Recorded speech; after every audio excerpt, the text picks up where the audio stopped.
Whether through magnetic perception, solar or lunar guidance, landmarks, smell, echolocation, or any other method, many of Earth's creatures love to travel. Our planet is filled with overlapping migratory patterns that form the fabric of the Earth's natural systems. Whether through biology that is beyond our perception, travel patterns passed on through generations, such as elephants, or through sheer desperation in the face of shrinking habitats, animals are always on the move.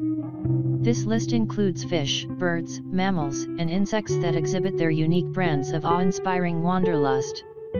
Gray whales. Any number of whales could be placed on this list as great migrators. Our oceans are interlaced with corridors that whales use in finding calm waters to birth their calves or cold waters to consume their share of krill. The gray whale serves as a premier example of these marine mammals' nomadic way of life. Hunted to near extinction by the early 20th century, and extirpated from the European coast, these creatures have made a comeback in the North Pacific Ocean. Every autumn, a group of these whales embark on a 3 to 4 month journey that begins in the Chukchi Sea and ends in the basking warm waters of Mexico. Since they are often chased by orcas, these gentle giants saunter along best they can. The Pacific gray whale migration is highly documented and has become a great source of ecotourism. Flying foxes. Australia is home to 4 distinct types of flying foxes, fruit bats. These bats can be sensitive to extreme heat, which they try to avoid best they can. Their susceptibility to heat stress, especially among gray-headed flying foxes, will become a further problem as the global climate continues to warm.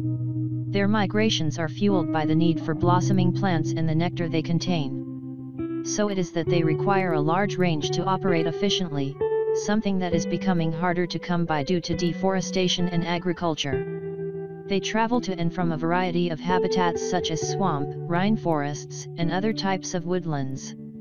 The flying foxes will continue to share similar declining fates as the iconic koala, since both animals look to the eucalyptus trees as a main source of food. Pacific walrus. Walruses love to spend a portion of their year on ice and their summers on rocky terrain near the sea. During the deep freeze, their icy habit becomes too impenetrable for good fishing. This cycle will always lead to migration on an undetermined scale.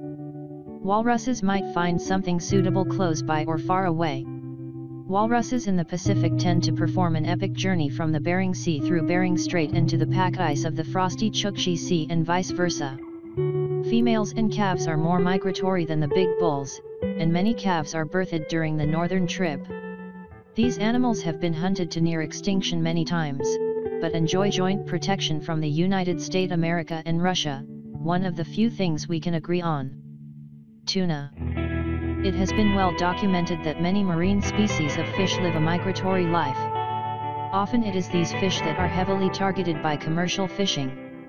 The reason being is a lack of international law concerning the harvesting of fish that migrate throughout the oceanic gyre. Tuna and types of fish like it travel around the entirety of the ocean and so cross a multitude of nations' waters as well. One country thinks that if they do not harvest the fish then someone else will.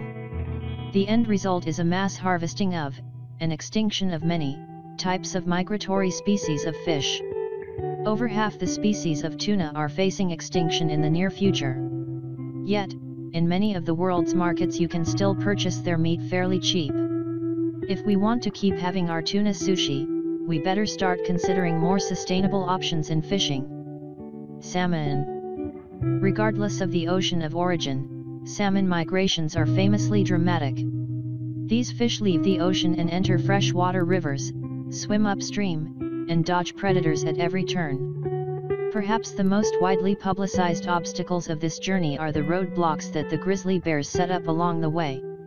These tubby mammals enjoy lining the tops of the many waterfalls along the way and sit down to fish. The salmon are forced to make a leap of faith that either ends in a fresh batch of cold spring water or a terrifying crunching sound made by the mashing of their bones by massive bear jaws.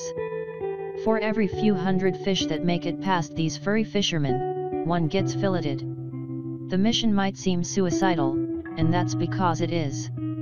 After all this effort, even if a salmon makes it where it wants to go, then the fish simply opens its mouth really wide like an underwater scream, mates, goes belly up.